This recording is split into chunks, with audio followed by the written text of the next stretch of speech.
Salut les motards, c'est Bruno du service client, motoboost.com. Spartan, un nom pareil ça en dit long sur les ambitions du nouveau Shark. Se faire une place à coups de hache dans le segment convoité des casques dit Sport GT.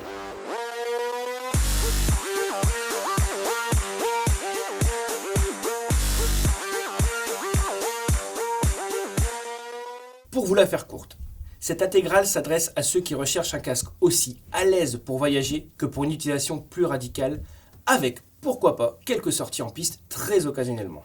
Autrement dit, le fabricant français qui équipe Lorenzo et Zarco a cherché l'équilibre parfait entre la sportivité et le confort au quotidien. Ces gènes sportifs, on les retrouve dans son poids maîtrisé, compté un peu moins de 1400 grammes, un atout qu'il doit à sa calotte en fibre de verre. Notez qu'une version carbone vraiment canon entame ce chiffre d'une centaine de grammes encore. Le tout pour une vingtaine d'euros en plus, ça vaut le coup d'y réfléchir. Et puis surtout, regardez-moi ces lignes tendues et anguleuses, renforcées par ses ailerons et autres spoilers arrière. Shark a mis le paquet sur l'aérodynamique. Et pas que pour le style, croyez-moi.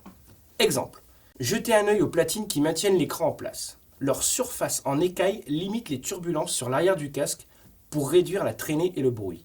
Idem pour les ergots sur la prise d'air mentonnière et pour les lames de l'aération frontale qui brisent le flux d'air.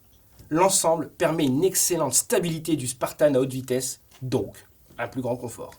À l'intérieur, on s'installe dans le salon cosy d'une suite d'hôtels de luxe, plutôt que dans le minimalisme spartiate d'une tente de paddock.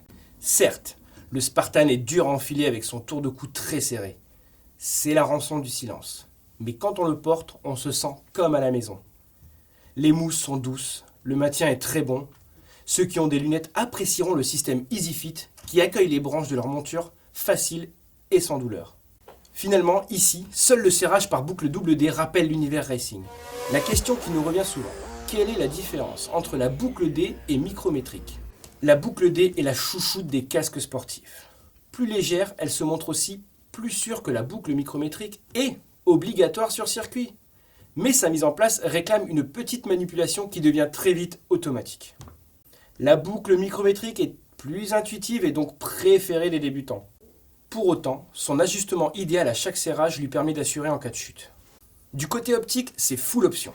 Écran bien haut pour un large champ de vision, l'anti-pin lock contre la buée et écran solaire UV 400 rétractable. De quoi faire face à tout type de météo. Le déploiement de l'écran solaire est très intuitif grâce à la tirette au sommet du crâne, mais cette dernière peut sembler un peu fragile, alors à manipuler avec précaution. J'en profite pour vous montrer le nouveau système de démontage de l'écran. Aucun outil, rien à dévisser. Vous tirez en douceur sur l'écran entrouvert et il se détache comme votre première dent de lait. Si vous avez d'autres questions, n'hésitez pas à me contacter au service client motoboost.com.